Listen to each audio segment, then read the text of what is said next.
honorable ministre, Excellences et représentants du corps diplomatique, Mesdames et Messieurs les députés, activistes de la société civile, représentants des partis politiques, du système judiciaire et du milieu journalistique, Mesdames et Messieurs, bonjour.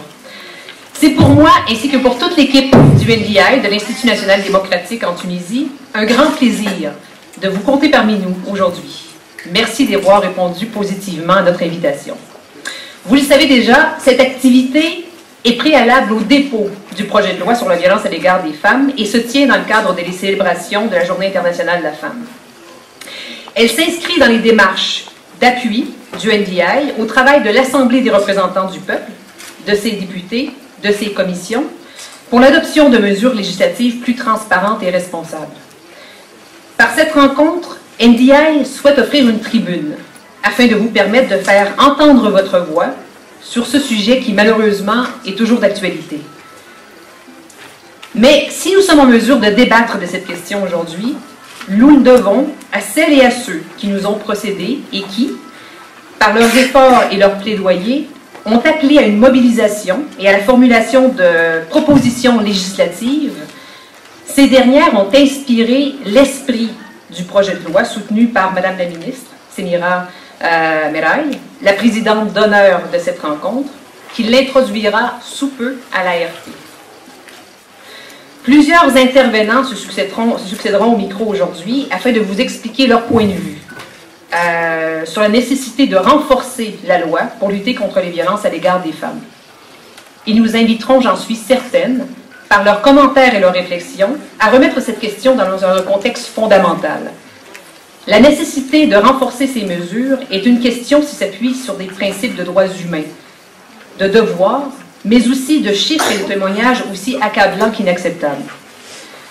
Nous entendrons aussi, un peu plus tard en matinée, alors que les représentants de différents pays prendront la parole, qu'il s'agit d'un mal qui n'épargne aucun pays, aucune classe sociale, aucune culture, aucune ethnie, aucune religion.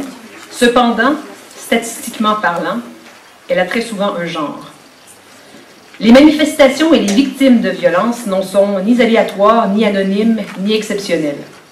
Nous avons tous dans notre entourage plusieurs personnes que ce fléau touche, a touché ou touchera. Que l'on le sache ou qu'on le voit ou non. Elle a un visage et des manifestations différentes tant au niveau de la victime que de l'agresseur. Par les témoignages de nos invités, nous discourrons de la possibilité d'améliorer la situation et de doter la Tunisie de mesures législatives plus robustes. Par votre présence ici et par votre implication tout au long du débat qui entourera les travaux liés à ce projet de loi, vous serez les voix des femmes tunisiennes. L'ARP, ses députés et les représentants de la justice et de la société civile doivent être à leur côté dans cette démarche pour opérer un changement. Partout dans le monde, on trouve des exemples où les systèmes ont permis de protéger les mauvaises personnes pour bien trop longtemps. Ce n'est donc pas suffisant de qualifier la violence faite aux femmes de crime. Pour briser le cycle de la violence, il est important que les victimes soient protégées, qu'elles puissent s'absenter de leur travail sans crainte de le perdre, qu'elles puissent aller en justice, voir un médecin ou trouver un lieu sûr pour s'y protéger. L'élément névralgique de cette mesure consistera à s'assurer que le système judiciaire aura les outils nécessaires pour poursuivre ces actes et les punir, afin que les droits des femmes violentées puissent s'exercer, ainsi que de dissuader de potentiels agresseurs. Il en va de la lutte contre l'impunité. Espérons que le travail à faire et que les mesures qui seront adoptées au Parlement permettront de pallier aux manquements, de mieux poursuivre et d'appuyer les démarches qui conduiront à l'adoption de lois ambitieuses de protection des femmes contre les violences.